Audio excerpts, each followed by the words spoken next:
just myself to myself, because not a lot of people, or there's no one I know that has the same conclusions as me with the same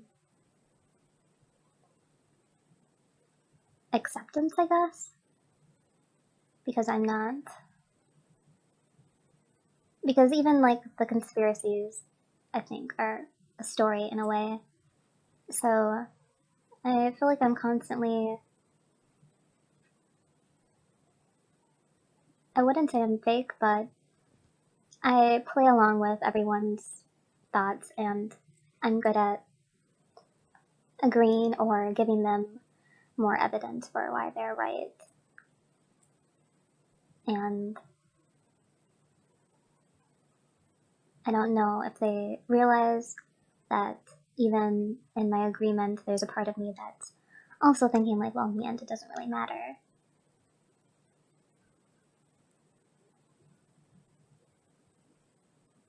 But the significant changes that are happening right now, or I would say in the last couple of years, kind of lessons of starting over, starting at zero in many different ways, and facing my fears, and understanding even when I get what I want or what I don't want, it is just something that happens, and time will pass, and then it moves forward and changes anyway. So something that I always was afraid of was having no money and being by myself and being dependent on myself, or if I was not capable of depending on just myself, the fact that I won't have anyone else to turn to because my family doesn't come from money, and they're just not financially responsible people, the adults, my siblings, and my parents. So there's never been a situation where it's been like, I need help. This is someone that I can get $200, $300 from immediately. Or it felt right to get. So I'm very financially conscious, and I saved up like thousands and thousands of dollars to the point where when it was time for shots to be mandatory, I could quit my job. And I didn't want to, well, I wanted a break, but also I didn't want to have to be in a situation where looking for work just meant running into more mandatory types of policies. So I took a year off, a year plus off, and now it's kind of realizing that even though taking that time off was nice, it just becomes a memory. So it's not something that I can hold on to. It's not like you rest and that energy is stored in you forever. Now that I'm back working, I kind of forget that I even took a year off. And I'd like to, or I try to, or I think I should force myself to be more grateful that I had that opportunity. But I feel like not as much came from it. Like, I think it's everyone's dream to not be needed to work. But then it was also like, I didn't really spend any money because I wanted to continue using the money to pay for rent and necessities so I could take as much time off as possible. So it wasn't like I was rich, it was just like living the same but not having to work. And I think the best part was during the summer because I got to walk outside a lot and enjoy the sun, and I think it was also not as satisfying because I just had to be alone because everyone else was working, so there wasn't anyone to do things with. I don't think I necessarily felt lonely because I'm very good on my own, but it's just the realization that not working doesn't solve everything, because you still have to do something with your day, and it'd still be nice to meet people. So I guess it's a realization, or it wasn't like any large realization or epiphany, it's just something like a regular lesson to learn or thing to know that if I ever don't need to work again, that won't solve the anxiety or lack of fulfillment that I have. And also, I was thinking about the idea of anxiety and the idea that discomfort is unusual and needs to be solved. But it's like we're humans and we're either confused, or even if we have an answer for existence, it is still waiting on some larger, more knowledgeable force, whether that be a god. Just like when I said, I kind of assume that, I understand that I'm consciousness, but I'm always waiting for a bigger consciousness to validate me as, a mentor or guide. So yeah, this idea that I'm lacking, or I'm in trouble, or I'm not normal, or it's unusual to feel confused, or just to not know what I'm doing, that kind of anxiety, like obviously it would be normal because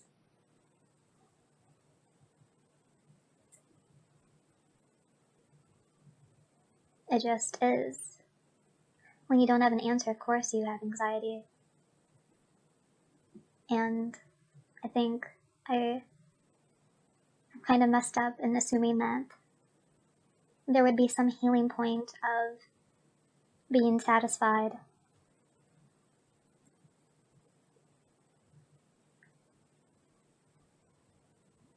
Or that there was some great answer that had to be found out.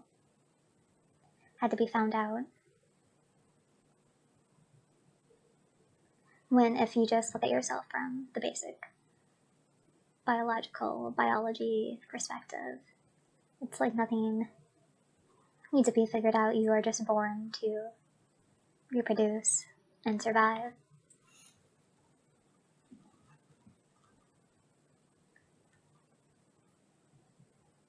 And I think we just got confused because the concept of working makes it feel like there's some special job for each and every one of us, and you have to find it. When I think you just have to do whatever to get by. I think that's the success. It's just getting by. It's not anything grander, or like we make up the ideas of being impressive and being important. But anyone that's able to shelter themselves, feed themselves, and clothe themselves, I think that's all that's required from humans. And then if you're lucky, you can reproduce. And even if the offspring or the relationship isn't good, you still succeeded in the point. And then the idea of a healthy relationship is also just a societal concept. So it's a mixture of our basic functions and dreams that are more like added on, cherries on top. And that's something that I've felt like I want to do or want to be, is just functional and just ignore my emotions or my own questions or my own philosophical nature and power through in the stoic way of relying on function to accelerate where I am to be more comfortable, in a sense of just like getting the work done. Like I've even thought about maybe trying to work 50 to 60 hours a week just to get out of my head. because I don't do anything quote unquote productive when I'm not working. And it's not that I hate myself for wasting time or think that production really matters. It's just a matter of I might as well work extra hard while I'm young to get things situated. It's just like saying, like, why not?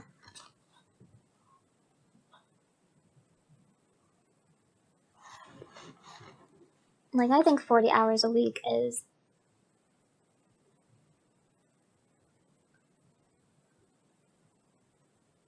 decent work, I think.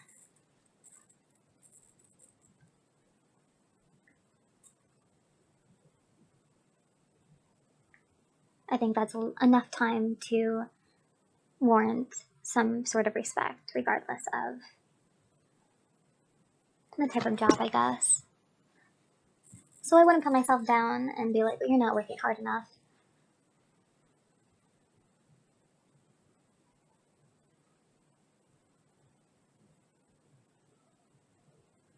So yeah, when I took that year off, I basically ran out of money towards the end because of some circumstances and, trusting people, which was just another lesson.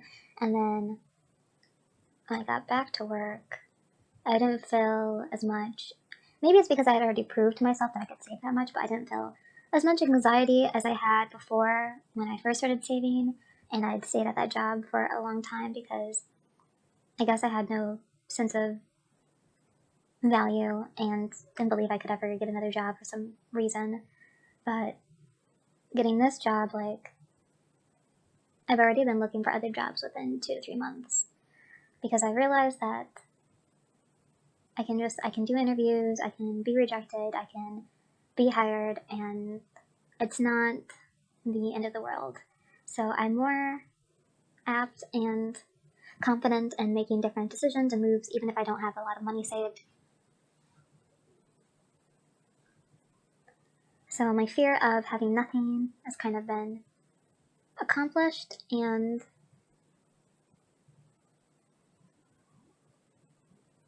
I'm glad that I got to indulge in both sides of saving a lot but also spending everything.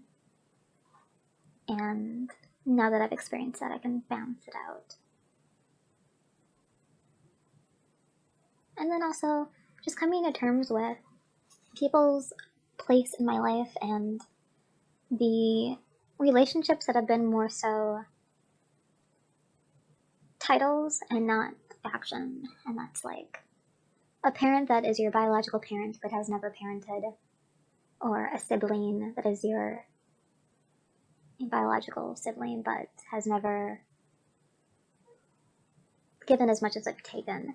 So understanding the respect I should give myself in who I spend time with and time on, and if they don't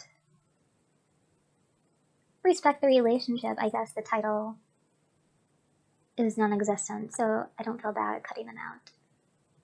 And I think I held on to some family because there's such stigma, or it is just such an obvious and stereotypical and common therapy thing to have bad relationships. So I guess I thought if I held on to the titles, it wouldn't be as bad as if they weren't around. I could still pretend that the relationship was something. And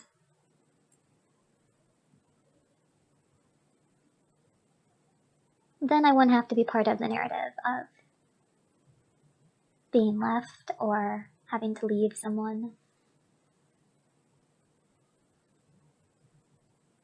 So I've experienced like no money, and also I wouldn't say no family because there are some family members, but I've experienced the idea of no family or something like that.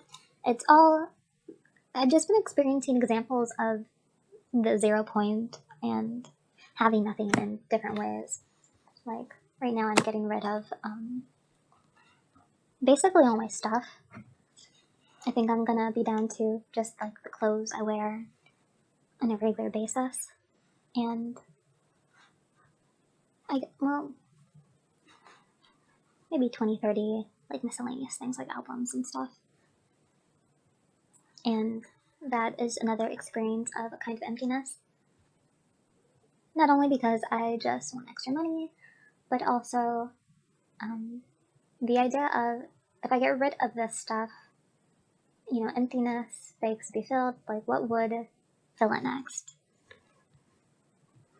And the same thing with like hobbies, interests, winding down on them. And also, I've deleted a social media account I've had for 8 years, and in total, I was on that website for 12 years. And I'm about to delete another social media account that I've had since I think almost 13 years. And these are like my longest social media accounts. So the idea of not logging on and making some kind of post,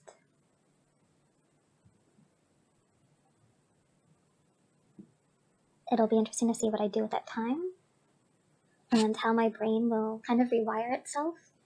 And not many people interacted with me on those sites, but I still think there is something to like logging on and the hours spent, and also that realization of you can have 8 years of posts and go through them and realize that maybe only like 20 of them are worth saving.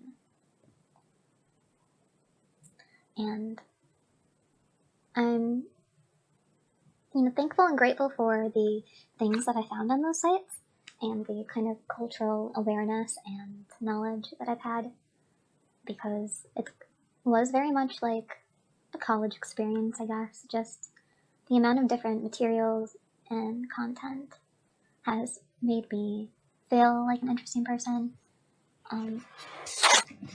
Definitely wouldn't have heard or known about so many things without that exposure. But it's just like the way I took a year off. When you think about the hours and hours, the thousands of hours I spent on these sites, and when I think about my memories of them, it just comes in a blink. And I think that's so crazy that I could spend 12 years on a website and just over time, the memory is so casual. It only takes, it's just like a flash in the pan.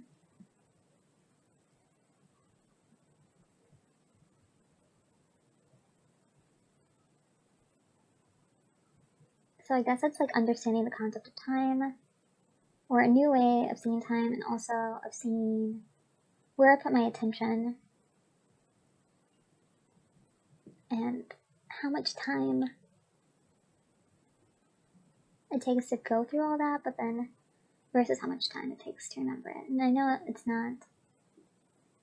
just impossible to actually remember everything.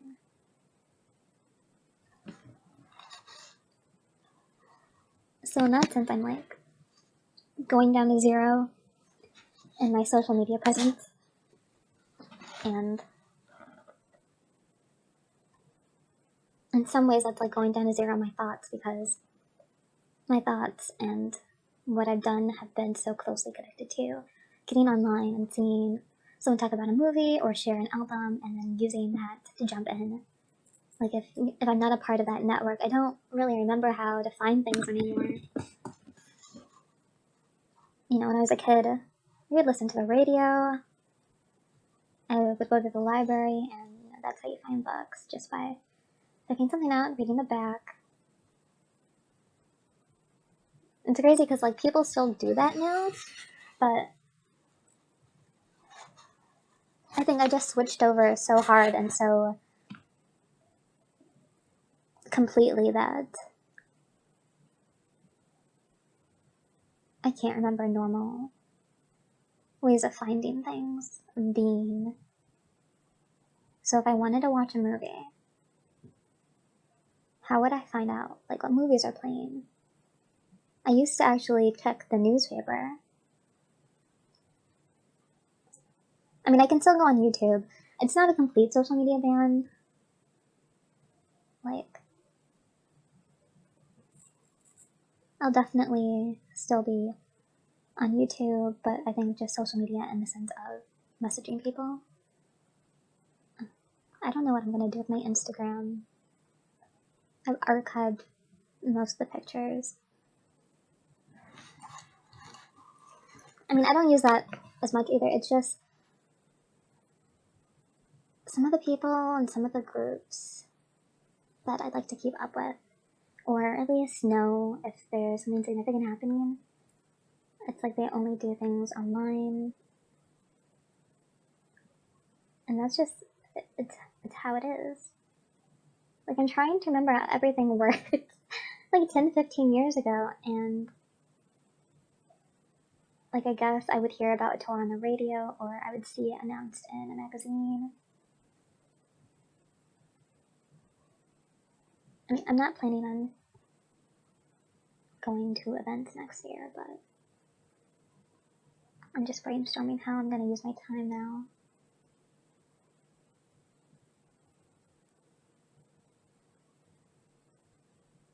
Also, in the last 2 weeks, I've experimented with rolling 48s, which is when you fast for 48 hours and you have one meal in a specific amount of time. I think it's meant to be eaten between 30 minutes to an hour, and then you fast for 48 more hours.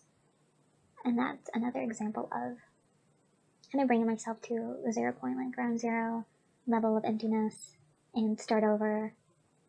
And then I think finally I submitted an email for consulting about a situation, and it was basically exposing some of my, or all of my lack, and the idea that despite the lack, I have a wish, and I think putting myself out there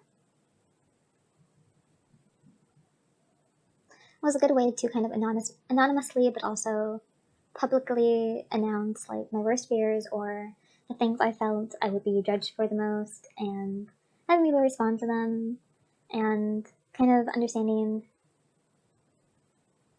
you know, kind of having all the comments go through me. It was like a confessional, and they didn't have to like me or agree with me or pity me or anything. It's just a matter of sometimes you have to tell people your fears, and that was also like starting on zero. It's like something that had built up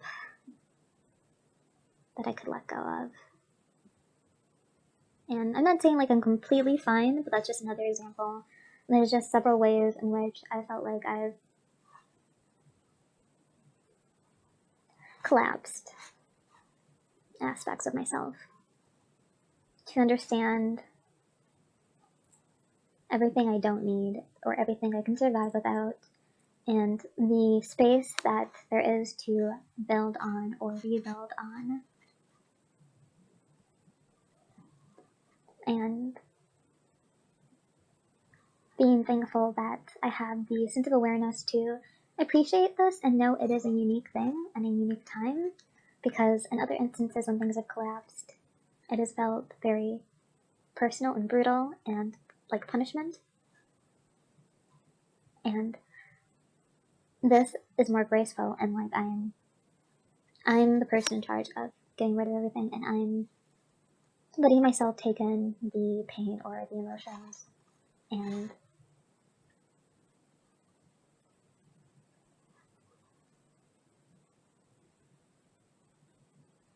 it's like experiencing heartbreak, but there is no heartbreaking feeling. It's like the end of so many things, but I want it to be the end.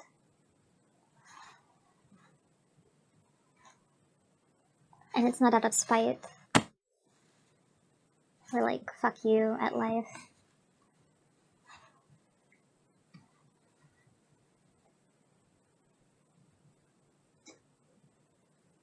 But I think I'm just kind of learning new limits and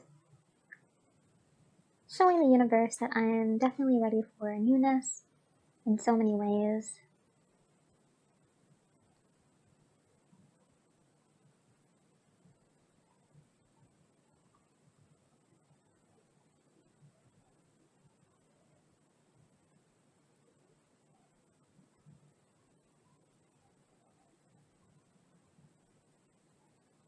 And kind of testing myself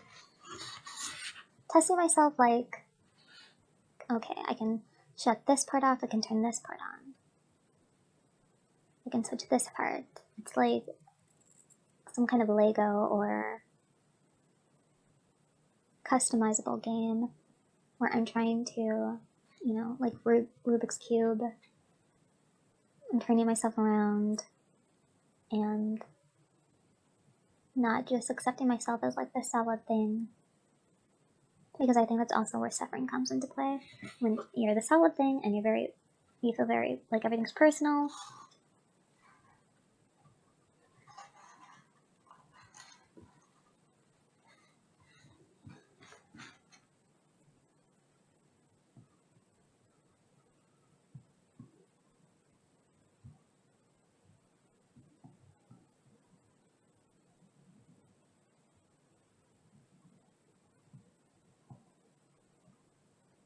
The only thing is, I think I'm good at getting rid of stuff. It's just, I'm not, I guess this might be the lesson, is I have to be equally as initiative in gaining things. Because I've always kind of felt like if it was meant to be, it would happen.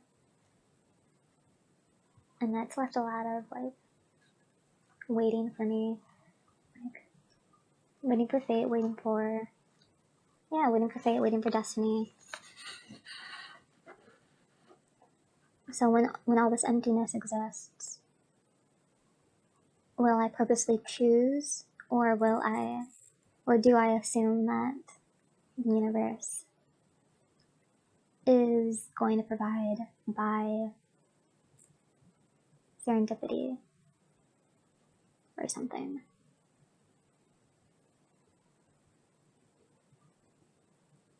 Because I'm very good at neutral. I think I am the world's leading practitioner of being neutral, I suppose.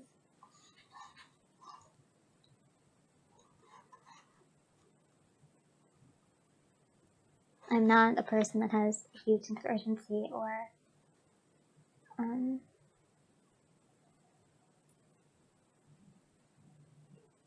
not easily impressed, so I'm not easily motivated. There's nothing that I feel like chasing in particular. I mean, there's some things that I'd like a house, but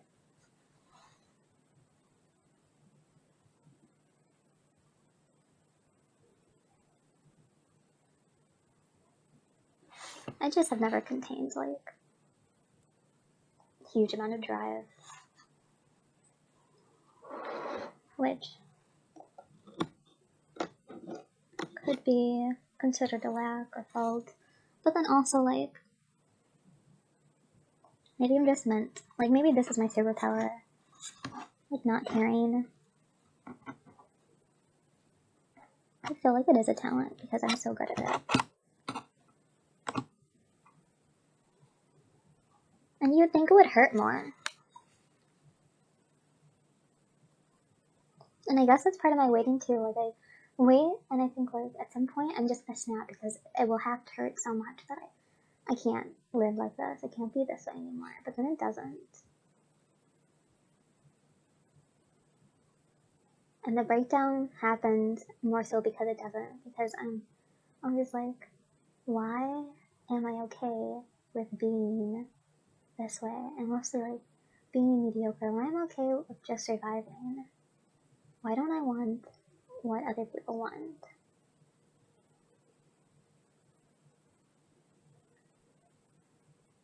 And this is why I full-heartedly believe this is my last earthly incarnation, and I've had at least one psychic confirm that, because I do not feel human. I do not have human concerns.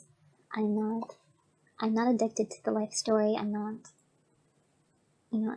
someone that feels unaccomplished because I haven't like learned the language and traveled a lot and like skydived and like, all the extreme things, all the bucket list things, like you only live once. I've just never believed in that, and I never felt motivated by it. Like, my dreams are more so just like, that would be nice. That would be nice. And that's it. So, like, I need this immediately, and I need to work so hard. And, like, I'm shit if I don't have it. And I'm so shitty, I'm a failure, and hate myself, and spiral into depression because my lack of confidence, because I think it's a thing. I'm just like, I don't have that thing. Huh. You know, I kind of wish I had that thing. I think that thing would be nice. And then I move on. Like, I just live my life. I mean, like, that would be nice. That would be nice. Maybe it'll happen, maybe it won't. I don't know if that's just my upbringing, if I never expected much. If, you know, I think, or I feel like I'm as good as it gets because compared to my siblings, or compared to my parents, or compared to my ancestors, like, this is pretty good. Like, my amount of self-responsibility and my ability to just be for myself, with myself, and not have, like, not be a single parent, or see a bunch of drama, or get in trouble. I'm just, like, so successful compared to them in those aspects.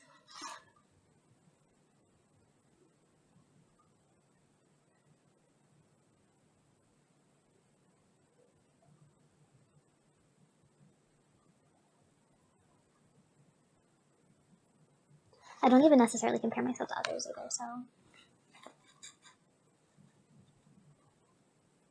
you know, I kind of realize or understand that, like, most people just get where they are because of, like, how they were born in their situation. So the idea of comparing my life to another person's is just like, well, they either had things I didn't have, or I've had things that they didn't have. So it just never has felt fair or worth, you know, thinking about. You know, maybe when I was a teenager, it hit harder because that was when I was realizing, like, oh, like, how I was born and the decisions my parents made really does, you know, the decisions our parents make really does, like, solidify so much of our path immediately, like, instantaneously. The way, instantaneously, as soon as you're born, there's already so much that's cut off from your possibilities.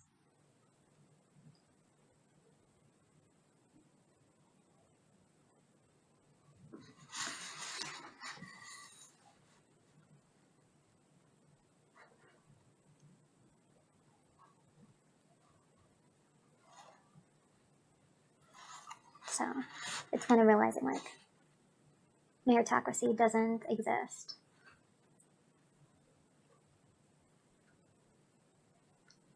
I think that's probably why, like, one of the reasons I got a pass. But let's not get into that. I feel like I've said all, or I've explained the basis of my current point in life, which is a whole lot of nothing, in a good way, or in a promising way.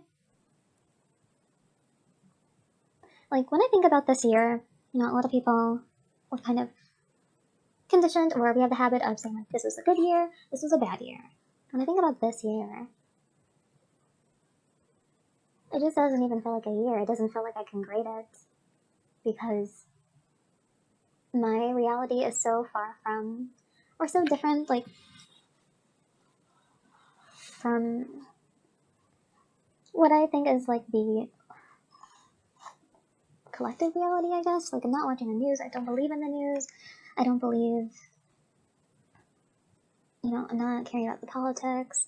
I'm not concerned with what other people are concerned about. It's like, I can't grade this because I'm in the environment of the Matrix, but I'm also, like, out.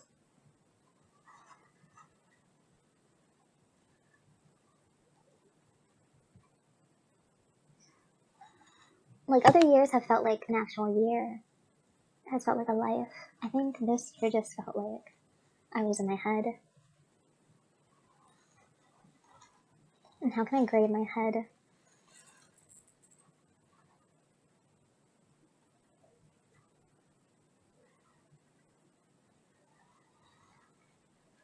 And yours just like, I don't know if it's because I'm getting older, but yours are becoming less meaningful. You know, something I miss about being in school is the day would be so, I don't want to say like emotional, but like there were clear like wavelengths. There were clear moments of moods and interactions where it'd be like you go to school and you meet up with your friends. It's like high point. Then you go to class and like the teacher introduces a topic and it's like, okay, the graph goes down a little, and then like somebody tells a joke and there's like a bump, and then like the class is over, there's a break, so you go up, and it's lunch, so you go up, and then like, you have to do an exam, you go down. It's like there's waves in the day, there's movement, there's feelings, it's like there's a life. And now I go to work and I don't have like those 20 different switches during the day, and there's no equilibrium, there's no adjustment really. It's just maybe like there might be like 3 or 4 points in the day that change it, and then I go home and I go to sleep. And I think I just like miss that movement of things happening. And it just felt more sustainable. And now I think when you work, you have to create like artificial situations of like to make the movement to be the graph. I have to go to the bathroom, or I have to get 2 cups of coffee, and then that will like move my life. That will be like a point in the graph.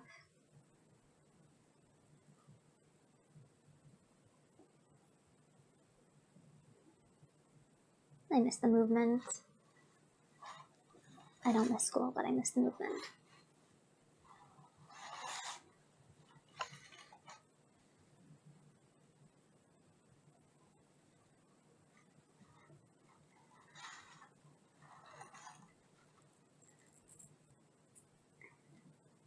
Okay, I guess that's it for now.